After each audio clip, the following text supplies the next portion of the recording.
Yo, what's up mga ka-treasure? The Brickyard Glorieta Makati branch. Tignan natin kung anong merong mga stock. Let's go!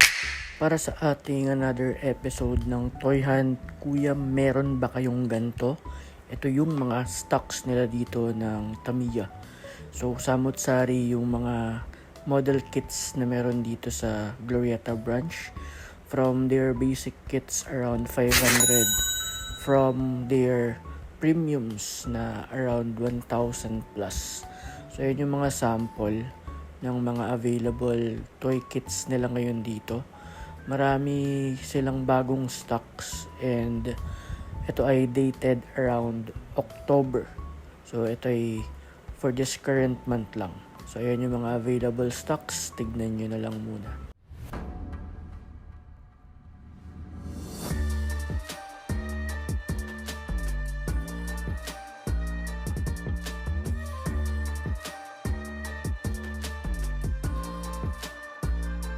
Ang walang kamatayang Mac frame. So, ayan yung mga available nila dito. Right part, Mac frame PH cup. Yan, SRP lang yan, 1,000 pesos. So, kung gusto nyo, dito na kayo pumunta. Marami pa naman.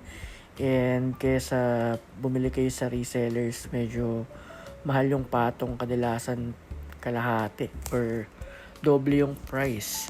Kung sa reseller tapos 100 or around same price SRP, then go. Pero kung doble na or half price increase, dito na lang kayo. Mas mura pa, 'di ba? So may mga gears din dito like gulong or what, meron diyan. Paints, ayan, meron din dito. So lahat ng Tamiya needs ninyo, meron yan dito sa The Brickyard Glorieta branch. And at the same time, may mga local din dito. Like, ayan yung mga kuya na nagte-test run, nagbi-build. So, meron din ditong mga play area. So, this one, for Tamiya.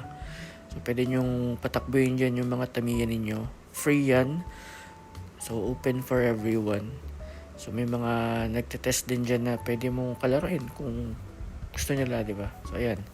So, again, this is the Brickyard Glorieta.